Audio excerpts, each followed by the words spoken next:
안녕하십니까, 미감사입니다. 2024년이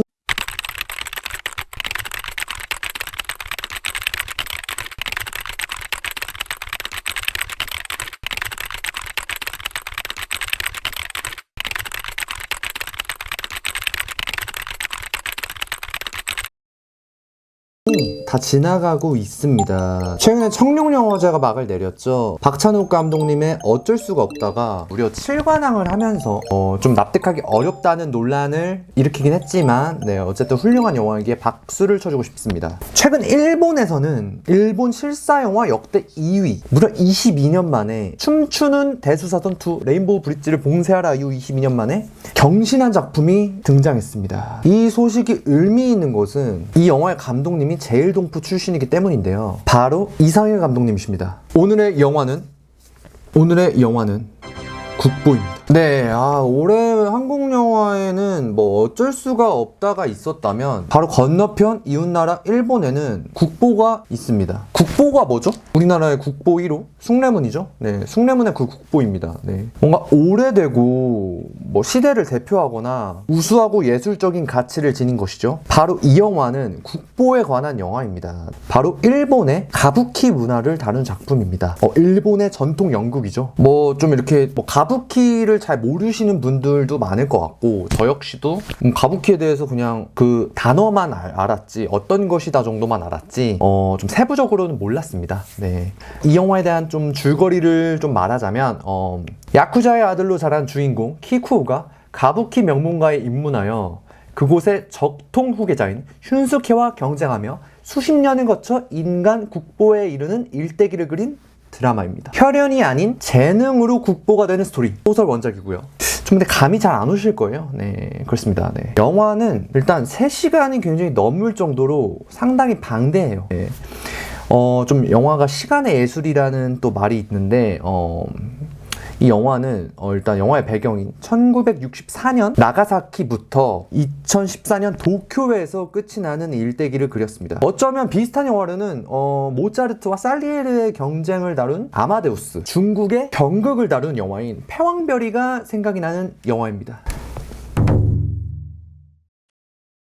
좀 이 영화의 비하인드로는 제작 당시에서도 일본에서도 좀 보편적 관심사가 가부키라는 소재 때문에 좀 투자를 구하는데 애를 먹었다고 합니다. 하지만 좀 이후에 입소문으로 지금의 1000만 관객을 돌파했고, 현재는 뉴스에서 보도할 정도로 정말 신드롬, 흥행 가도를 달리면서 좀 일본 내에서도 가부키에 대한 관심까지 높이는 사회적 반항을 일으키고 있다고 해요.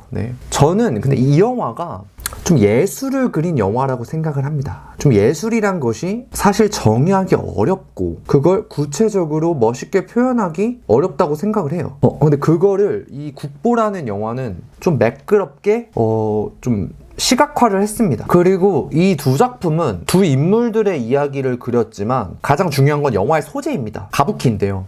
가부키 정말 영화라고 치부될 정도로 가부키 연극에 대한 묘사가 매우 초월적입니다. 가부키 문화에 대해서 친숙하지 않지만 그건 중요하지 않아요. It doesn't matter입니다. 영화는 체험하는 것이라는 문장이 있듯, 문구가 있듯, 이 영화도 그냥 가부키를 체험하는 영화입니다. 저는 그렇게 받아들여졌어요. 그런 뭔가 또 체험적인 요소가 분명하고 그런 뭐 극적 재미도 있고, 영화에 등장하는 인물들 간의 갈등도 충분히 몰입할 수 있는 요소가 됩니다. 일단 뭐 그 캐릭터들을 좀 이야기하자면 두 주인공은 온나가타를 연기해요. 그런 점에서 이 부분에서 되게 예술이 가는 초월적이며 처절한 아름다움을 표현을 했습니다. 그래서 극 중간에 손에잡기 동반 자살이라는 공연이 있는데, 이 장면은 진짜 카메라 워킹, 소품 등이 진짜 가부키 연극을 보고 있구나 할 정도로, 어떻게 보면 메타 영화, 그럴 정도로 일본의 전통 예술을 체험하는 듯한 느낌을 자아내고요. 이 영화에서도 이 부분을 되게 중점적으로 많이 준비한 좀 인상을 받았고, 무대 구성이 상당히 기이한 것이 특징이다. 가부키만의 본연의 특징이 확실하다. 근데 하지만 저는 또 이 영화가, 저도 되게 많은 관객분들이랑 봤는데 재밌는 게 막 일본 분들도 계시더라고요. 그래서 진짜 되게 중장년층들 분들도 계셨고 되게 다양한 연령대와 오랜만에 영화를 관람했던 것 같아요. 네. 그러다 보니까 좀 주제가 가부키인 만큼 어떻게 보면 좀 외색, 가부키에 대한 호불호가 분명히 있을 것 같아요. 예. 그 부분이 미학적으로 작용은 하지만 어떻게 보면 호불호가 될 수 있고 또 매우 긴 러닝타임이 있기 때문에 이 부분은 염두하고 감상하시기를 권유드립니다. 하지만 느림의 위약은 있다. 이 부분도 좀 확인을 하셔야 되고요. 저는 영화를 본 이후에 왜 가부키 소재의 영화를 연출하였을까? 왜 제작하였을까? 궁금증이 생겼습니다. 네. 이상일 감독님의 인터뷰를 좀 발췌하자면 이상일 감독님이 국보에서 추구하려 했던 것은 그로테스크한 아름다움을 말하고 싶었다라고 이야기하셨습니다. 뭔가 내면적으로 인간이 지니고 있는 욕망이나 인간만이 가지고 있는 부정적인 감정들을 뭔가 미라는 것으로 전환시킬 수 있는 그러한 아름다움을 표현하고자 했다고 했습니다. 좀 이런 부분에서는 충분히 목적에 도달하셨던 것 같습니다. 그 이상 니온 A가 일단 국보였습니다. 네, 오늘의 영화가 국보였는데요. 네, 이게 1000만. 야, 1000만 만の1000倍 1000만. 센 만이죠. 그러니까 한국에서의 1000만과 일본에서의 1000만은 저는 조금 배경도 그렇고 좀 양국의 그런 영화적인 특성상 좀 차이가 있다. 괴리가 있다. 일본은 어찌됐든 애니메이션 영화 강국이고 그에 따른 수요가 굉장히 높은 국가입니다. 그러니까 이런 국보 같은 영화가 1위를 하는 것은 그리고 상당히 의미가 크다. 그리고 예술 영화로 보일 수도 있는 영화가 1000만이라는 스코어를 기록한 것은 정말 대단하다. 그러나 한국은 올해는 애니메이션 작품들이 흥행을 했죠. 근데 제가 이번에 지금까지 2025년에 한국 영화의 흥행 스코어를 이렇게 보면은 1위가 필감성 감독의 좀비딸, 2위가 야당, 3위가 어쩔 수가 없다, 4위가 히트맨 2입니다.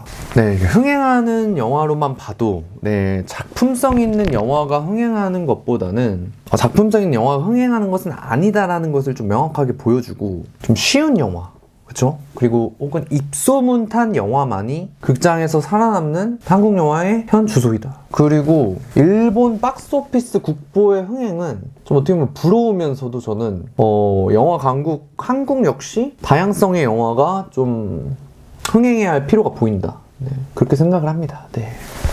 오늘 어떤 미감사 8회 시간이었는데 미적 감각으로 무장한 국보였습니다. 니온 A가 국보였습니다, 여러분들. 다음에 뵙겠습니다. Peace. See ya.